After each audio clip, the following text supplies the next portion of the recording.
መውሊድ ላይ ነብያችን አይቀሩም ይመጣሉ ማለት ነው። እስቲ ስሙት፣ ይሄን ቀጣፊ ውሸታም ስሙት እስቲ።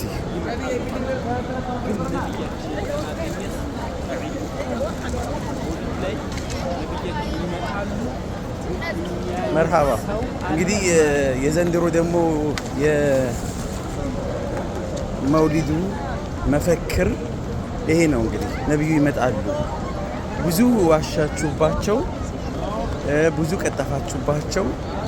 ከዚህ በፊት መውሊድን ያላከበረ ሰው እኔን አይወድም ብሏል፣ ተጠርቶ የቀረ ሰው ደግሞ ይጠላኛል ብሏል ብላችሁ ቀጠፋችሁ። የቁርአን ማስረጃ አለው ብላችሁ ቀጠፋችሁ።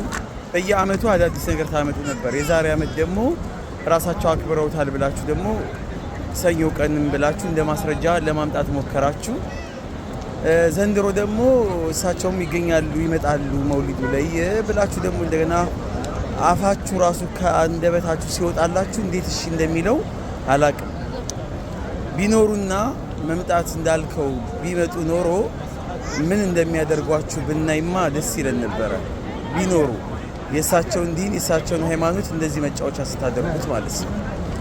በእሳቸው ላይ እንደዚህ አዳዲስ ነገሮችን ስትፈጥሩባቸው ቢያዩ ኖሮ ምን ሊፈጥሩ እንደሚችሉ፣ ምን ሊሆኑ እንደሚችሉ፣ እንዴት በኡመታቸው በእናንተ እንዴት ሊያፍሩ እንደሚችሉ፣ ሊሸማቀቁ እንደሚችሉ ያዩ ነበረ።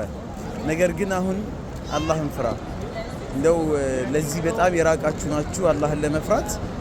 ግን እንደዛም ሆነው አላህን ፍራ።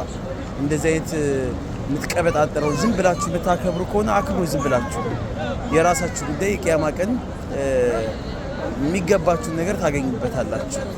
ግን እላፊ ወንጀል ለምን ትሰራላችሁ? አንድ ወንጀል አይበቃችሁ? ቢድዓው ብቻ አይበቃችሁ?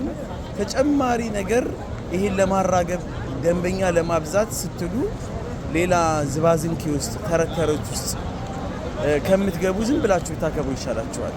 ወላሂ በጣም በጣም በጣም የሚያሳፍር ነገር ነው። ለነገሩ የዛኔ መንዙማ ላይ ስታወጡ ምናምን መርሃባ ነቢ መርሃባ ስትሉ ይህን እንዳሰባችሁ ግልጽ ነው። አላህ ልቦና ይስጣችሁ። ሰላም አለይኩም ወራህመቱላሂ ወበረካቱ።